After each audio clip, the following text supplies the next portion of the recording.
Me llamo María. Me llaman Magdalena.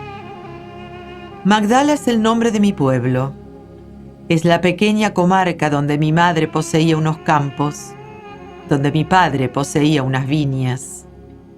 Nací en Magdala. A mediodía, mi hermana Marta repartía jarras de cerveza a los obreros en la granja. Yo me llegaba a ellos con las manos vacías. Bebían mi sonrisa a lengüetazos. Sus miradas me palpaban como si yo fuera una fruta ya casi madura, cuyo sabor depende de un poco más de sol. Mis ojos eran dos fieras atrapadas en la red de mis pestañas, mi boca casi negra, una sanguijuela hinchada de sangre. El palomar rebosaba de palomas, el arca de panes, el cofre de monedas con la efigie del César. Marta se estropeaba la vista marcando mi ajuar con las iniciales de Juan. La madre de Juan tenía pesquerías, el padre de Juan tenía viñas. Juan y yo, sentados el día de la boda bajo la higuera de la fuente, sentíamos ya sobre nosotros el intolerable peso de 70 años de felicidad. La misma música de baile se tocaría en las bodas de nuestras hijas. Yo me sentía ya llena de los hijos que ellas iban a tener. Juan llegaba hacia mí desde el fondo de su infancia. Sonreía a los ángeles como los niños, a los ángeles que eran sus únicos compañeros. Yo había rechazado, por amor a él, los ofrecimientos del centurión romano. Juan huía de la taberna, donde las prostitutas se agitan como víboras al son excitante de una flauta triste. Apartaba la vista para no ver el rostro redondo de las criadas de la granja. Amar su inocencia fue mi primer pecado. No sabía yo que estaba luchando contra un rival invisible, lo mismo que nuestro padre Jacob contra el ángel, ni que la apuesta del combate era aquel muchacho de cabellos desordenados, coronados de briznas de paja, y que esbozaban una especie de aureola. Yo no sabía que otro había amado a Juan antes de que yo lo amara, antes de que él me amara a mí. Yo no sabía que Dios era el remedio que buscan los solitarios. Presidía yo el banquete de bodas en el cuarto de las mujeres. Las matronas me susurraban al oído consejos de alcahuetas y recetas de cortesanas. La flauta gritaba como una virgen. Los tambores resonaban como corazones. Las mujeres se revolcaban en la sombra. Paquetes de velos, racimos de senos, y me envidiaban con voz pastosa la violenta felicidad de recibir al esposo. Los corderos que estaban degollando en el patio chillaban como los inocentes entre las manos de los carniceros de Herodes. No pude oír a lo lejos el balido del cordero ladrón. Los humos de la noche lo emborronaron todo en la habitación de arriba. El día gris perdió el sentido de las formas y colores de las cosas. No reparé en el blanco vagabundo, sentado entre los parientes pobres en el extremo más alejado de la mesa de los hombres, que comunicaba a los jóvenes, solo con tocarlos o con darles un beso, la horrible especie de lepra que les obliga a apartarse de todo. Yo no adivinaba la presencia del seductor que hace parecer la renuncia tan dulce como el pecado. Cerraron las puertas, quemaron perfumes para alejar a los diablos y nos dejaron solos. Al levantar los ojos, advertí que Juan no había hecho sino atravesar su fiesta de bodas como si fuera una plaza llena de gente con motivo de alguna fiesta pública. Temblaba solo de dolor. Estaba pálido, pero de vergüenza. Solo temía un desfallecimiento del alma que lo dejara impotente para poseer a Dios. Yo era incapaz de distinguir en el rostro de Juan la mueca del asco de la del deseo. Era virgen y, además, toda mujer que ama es una pobre inocente. Comprendí más tarde que yo representaba para él la peor de las culpas carnales, el pecado legítimo, aprobado por la costumbre, tanto más vil cuanto que está permitido revolcarse en él sin rubor, tanto más de temer cuanto que no trae consigo la condenación. Había elegido en mí a la más escondida de las muchachas a quien él pudiera cortejar con la secreta esperanza de no obtenerla nunca. Yo justificaba su repugnancia hacia otras presas más accesibles. Sentada en aquella cama, ya no era más que una mujer fácil. La imposibilidad en que se encontraba de amarme creaba entre nosotros una similitud más fuerte que esos contrastes del sexo que sirven entre dos seres humanos para destruir la confianza, para justificar el amor. Ambos deseábamos ceder a una voluntad más fuerte que la nuestra, entregarnos, ser poseídos, y salíamos al paso de todos los dolores para dar a luz una nueva vida. Aquella alma de largos cabellos corría hacia un esposo, apoyaba la frente en el cristal cada vez más empañado por su aliento. Los ojos cansados de las estrellas ya ni siquiera nos espiaban. Una sirvienta al acecho al otro lado de la puerta tomaba quizá mis sollozos por exclamaciones de amor. Se alzó en la noche una voz llamando a Juan por 3 veces. Como sucede en las casas en donde alguien va a morir, Juan abrió la ventana, se asomó para medir la profundidad de la sombra y vio a Dios.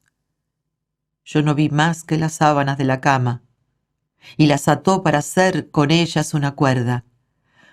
Moscas de fuego palpitaban en la tierra como si fueran astros, así que él parecía sumergirse en el cielo. Perdí de vista a aquel tránsfuga incapaz de preferir una mujer al pecho de Dios. Abrí prudentemente la puerta de mi habitación, en donde nada había sucedido a no ser una huida. Salté por encima de los convidados que roncaban en el vestíbulo y tomé de la percha el capuchón de Lázaro. La noche era demasiado oscura para ver en el suelo las huellas de las plantas divinas. Las piedras en las que tropezaba no eran de aquellas que yo saltaba a la pata coja al salir del colegio. Percibía las casas por primera vez, como las ven desde fuera los que no tienen hogar. Por los rincones de las callejuelas de mala fama, tornaban a resumar los consejos en las bocas desdentadas de las alcahuetas. Había vomitonas de borrachos bajo los arcos del mercado que me recordaron los charcos de vino del festín de bodas. Para escapar de la ronda, corrí a lo largo de las galerías de madera de la posada hasta llegar al cuarto del teniente Romano. Aquel bruto me abrió, borracho aún de las libaciones en mi honor a la mesa de Lázaro. Sin duda me tomó por una de las rameras con quien solía acostarse. Mantuve la cara tapada con el capuchón de Lázaro. La cosa fue más fácil cuando se trató de mi cuerpo, cuando él me reconoció. Yo ya era María Magdalena. Le oculté que Juan me había abandonado en mi noche de bodas por miedo a que se creyera obligado a verter en el vino de su deseo el agua insípida de su compasión. Le dejé creer que yo prefería sus brazos velludos a las manos largas y siempre juntas de mi pálido novio. le guardé el secreto a Juan de su fuga con Dios. Los niños del pueblo descubrieron dónde me encontraba y me tiraron piedras. Lázaro mandó limpiar el estanque del molino, creyendo encontrar allí el cadáver de Juan. Marta agachaba la cabeza al pasar por delante de la posada. La madre de Juan vino a pedirme cuentas del pretendido suicidio de su hijo único. Yo no me defendí. Me parecía menos humillante dejarles creer a todos que el desaparecido me había amado locamente. Al mes siguiente, Marius recibió órdenes de reunirse en Gaza con la segunda división de Palestina. No pude encontrar el dinero necesario para adquirir en el carro uno de esos puestos de tercera clase reservados desde siempre a los profetas, a los miserables, a los soldados con permiso y a los mesías. El posadero me contrató para limpiar los vasos. Aprendí de mi patrón la cocina del deseo. Era muy dulce para mí saber que la mujer despreciada por Juan caía sin transición al último puesto de las criaturas. Cada golpe, cada beso me modelaban un rostro, unos pechos, un cuerpo diferente del que mi amigo no había acariciado. Un camellero beduino consintió en llevarme a Jaffa mediante el pago en abrazos. Un marino marsellés me tomó a bordo de su barco. Yo iba acostada en la popa y me contagiaba del cálido temblor del mar lleno de espuma. En un bar del Pireo, un filósofo griego me enseñó la sabiduría como si fuera un desenfreno más. En Esmirna, las larguezas de un banquero me enseñaron la dulzura que el chancro de la ostra y las pieles de los animales feroces añaden a la piel de una mujer desnuda, de suerte que fui envidiada, además de deseada. En Jerusalén, un fariseo me enseñó a hacer uso de la hipocresía como si fuera un colorete inalterable. En un tugurio de Cesarea, un paralítico ya curado me habló de Dios.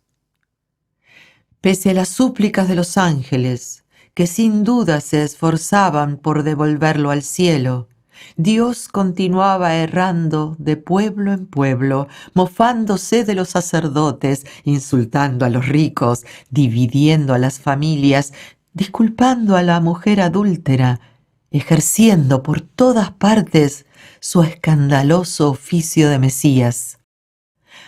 Hasta la eternidad tiene su hora de moda. Uno de aquellos martes en que solo invitaba a gente célebre, Simón el fariseo tuvo la ocurrencia de rogar la asistencia de Dios. Yo había rodado tanto con la intención de darle a aquel terrible amigo una rival menos ingenua. Seducir a Dios era quitarle a Juan su porte de eternidad, era obligarlo a recaer sobre mí con todo el peso de su carne. Pecamos porque Dios no está. Como nada perfecto se presenta a nosotros, nos resarcimos con las criaturas. Cuando Juan comprendiese que Dios solo era un hombre, ya no habría ninguna razón para que no prefiriese mis senos. Me atavié como para ir al baile. Me perfumé como para meterme en una cama.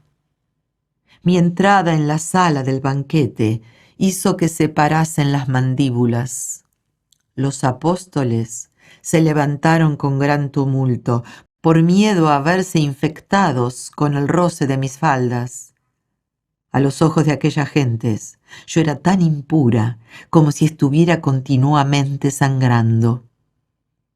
Tan solo Dios permanecía sentado en la banqueta de cuero, Instintivamente reconocí aquellos pies desgastados de tanto andar por todos los caminos de nuestro infierno, aquellos cabellos llenos de piojos de astros, aquellos grandes ojos puros como únicos pedazos que de su cielo le quedaban. Era feo como el dolor, estaba sucio como el pecado. Caí de rodillas, tragándome mi salivazo, incapaz de añadir el sarcasmo al horrible peso del desamparo de Dios. Me di cuenta enseguida de que no podría seducirlo, pues no huía de mí. Deshice mis cabellos como para tapar mejor la desnudez de mi culpa. Vacié ante él el frasco de mis recuerdos. Comprendía que aquel Dios, fuera de la ley, debía haberse deslizado una mañana fuera de las puertas del alba, dejando tras de sí a las personas de la Trinidad, sorprendidas de no ser más que dos. Se había alojado en la posada de los días, se había prodigado a innumerables transeúntes que le negaban su alma, mas reclamaban de él todas las tangibles alegrías. Había soportado la compañía de bandidos, el contacto de leprosos, la insolencia de los policías. Consentía igual que yo en pertenecer a todos. Espantoso destino. Puso sobre mi cabeza su ancha mano de cadáver que parecía hallarse ya sin sangre.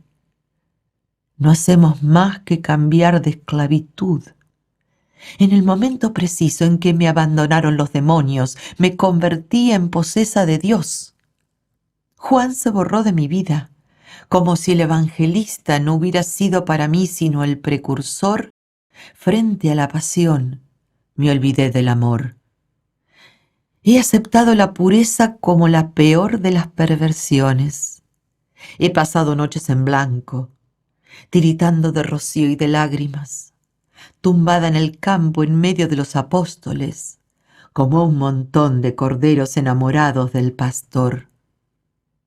He envidiado a los muertos sobre los que se acuestan los profetas para resucitarlos. Ayudé al divino curandero en sus curas maravillosas. Froté con barro los ojos de los ciegos de nacimiento. Dejé que Marta trabajase en mi lugar el día de la comida de Betania, por miedo a que Juan se sentara al lado de las rodillas celestiales en el taburete que yo habría dejado. Fueron mis lágrimas y mis gritos los que obtuvieron del dulce taumaturgo el segundo nacimiento de Lázaro, aquel muerto envuelto en vendas que daba sus primeros pasos en el umbral de la tumba. Era casi nuestro hijo. Le busqué discípulos, mojé mis manos pálidas con el agua de fregar de la Santa Cena. Me mantuve al acecho en el Square de los Olivos, mientras se daba el golpe de la redención. Tanto lo quise que dejé de compadecerlo. Mi amor se cuidaba de agravar ese desamparo, lo único que lo convertía en Dios. Para no arruinar su carrera de salvador, consentí en verlo morir, a la manera de un amante que consiente en que su amado haga un brillante matrimonio. En la sala de los pasos perdidos, cuando Pilatos nos dio a elegir entre un fascineroso y Dios, grité como los demás que soltaran a Barrabás. Le vi acostarse en el lecho vertical de sus nupcias eternas. Asistí al momento horrible en que lo ataban con cuerdas, al beso que dio la esponja aún empapada de un amargor marino, a la lanza del soldado que se esforzaba por perforar el corazón del divino vampiro, con miedo de que tornara a levantarse para chupar el porvenir. Sentí estremecerse sobre mi frente aquella dulce ave de rapiña clavada en la puerta de los tiempos. Un viento de muerte horadaba los cielos, desgarrándolos como si fueran un velo. El mundo se vencía del lado de la noche, arrastrado por el peso de la cruz. El pálido capitán colgaba de las vergas del tres mástiles, sumergido por la culpa. El hijo del carpintero expiaba los errores que su Padre Eterno había cometido en sus cálculos. Yo sabía que nada bueno podría nacer de su suplicio. El único resultado de aquella ejecución iba a ser mostrar a los hombres que es fácil deshacerse de Dios. El divino sentenciado a muerte solo dejaba caer al suelo inútiles semillas de sangre. Los dados trucados del azar saltaban inútilmente en manos de los centinelas. Los harapos de la túnica infinita no le servían a nadie para hacerse un traje. En vano vertí a sus pies la ola oxigenada de mi cabellera. En vano intenté consolar a la única madre que ha concebido a Dios. Mis gritos de mujer y de perra no llegaban hasta mi dueño muerto. Los ladrones, al menos, compartían su misma pena. Al pie de aquel eje por donde pasaba todo el dolor del mundo, yo no hacía sino estorbar su diálogo con Dimas. Levantaron escaleras, alaron cuerdas. Dios se desprendió, como un fruto maduro, dispuesto ya a pudrirse en la tierra del sepulcro. Por vez primera, su cabeza inerte descansó en mi hombro. El jugo de su corazón nos ponía las manos pegajosas, como en época de vendimias. José de Arimatea iba delante de nosotros con un farol. Juan y yo nos doblábamos bajo el peso de aquel cuerpo más pesado que el hombre. Unos soldados nos ayudaron a colocar una piedra de molino tapando la entrada del sepulcro. No regresamos a la ciudad hasta que llegó el frío del sol crepuscular. Volvimos a encontrarnos, no sin estupor, con tiendas y teatros, con la insolencia de los taberneros, con los diarios de la tarde cuya página de sucesos llenaba la pasión. Pasé la noche escogiendo mis mejores sábanas de cortesana. Al llegar la mañana envié a Marta a comprar todos los perfumes que encontrase al mejor precio. Cantaban los gallos, como si quisieran refrescar el arrepentimiento de Pedro. Asombrada de que llegara el día, me metí por un camino de los arrabales, bordeado de manzanos que recordaban la culpa y de viñas que recordaban la redención. Guiada por un recuerdo, ángel incorruptible, entré en aquella caverna horadada en lo más profundo de mí misma. Me acerqué a aquel cuerpo como a mi propia tumba. Yo había renunciado a toda esperanza de Pascua, a toda promesa de resurrección. No me di cuenta de que la piedra del lágar se hallaba rajada en toda su longitud a consecuencia de alguna fermentación divina. Dios se había levantado de la muerte como de un lecho de insomnio. De la tumba deshecha colgaban las sábanas mendigadas al jardinero. Era la segunda vez en mi vida que yo me hallaba ante una cama donde dormía un ausente. Los granos de incienso rodaron por el suelo del sepulcro y cayeron al fondo de la noche. Las paredes me devolvieron mi aullido de vampiro insatisfecho. Al salirme fuera de mí, me di en la frente con la piedra del dintel. La nieve de los narcisos permanecía virgen de toda huella humana. Los que acababan de robar a Dios caminaban por el cielo.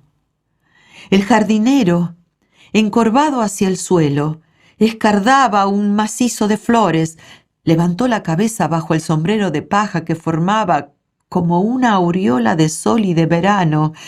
Caí de rodillas, llena del dulce temblor de las mujeres enamoradas que creen sentir cómo se derrama por todo su cuerpo la sustancia de su corazón.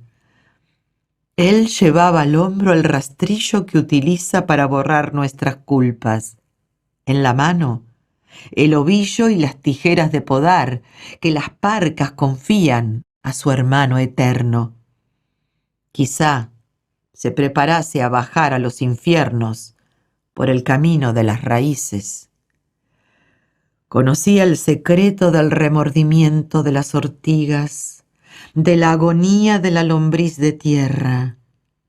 La palidez de la muerte permanecía en él, de suerte que parecía haberse disfrazado de lirio.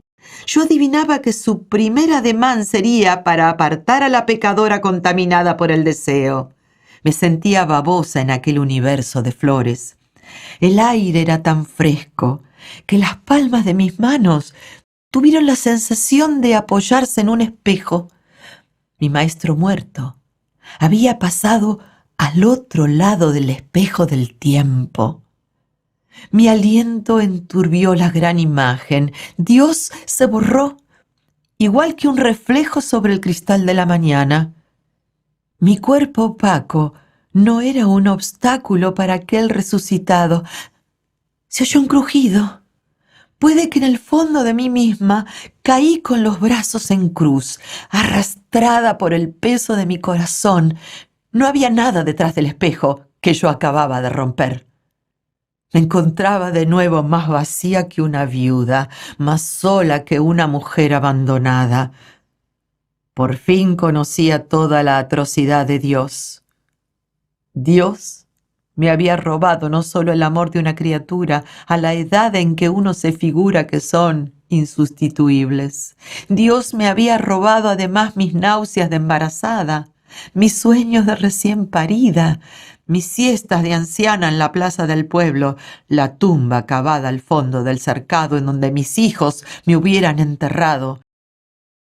Después de robarme mi inocencia, Dios me robaba mis culpas.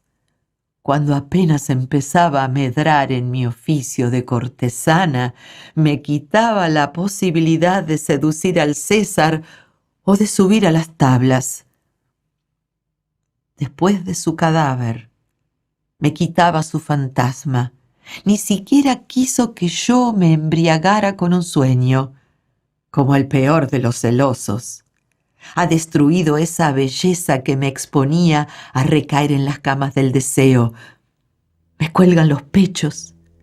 Me parezco a la muerte, a esa vieja amante de Dios. Como el peor de los maníacos, solo amó mis lágrimas. Pero ese Dios que todo me lo quitó, no me lo ha dado todo. No he recibido más que una migaja de su amor infinito. Compartí su corazón con las criaturas como cualquier otra.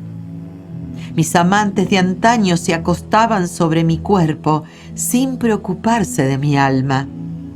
Mi celeste amigo de corazón solo se preocupó de calentar esa alma eterna, de suerte que una mitad de mi ser no ha dejado de sufrir. Y sin embargo, me ha salvado. Gracias a él no recibí de las alegrías sino su parte de dolor, la única inagotable. Me escapo de las rutinas de la casa y de la cama, del peso muerto del dinero, del callejón sin salida que es el éxito, del contento que procuran los honores, de los encantos de la infamia. Puesto que aquel condenado al amor de Magdalena se ha evadido al cielo, evito el insípido error de serle necesaria a Dios. Hice bien en dejarme llevar por la gran ola divina. No me arrepiento de haber sido rehecha por las manos del Señor. No me ha salvado ni de la muerte, ni del mal, ni del crimen, pues gracias a ellos nos salvamos.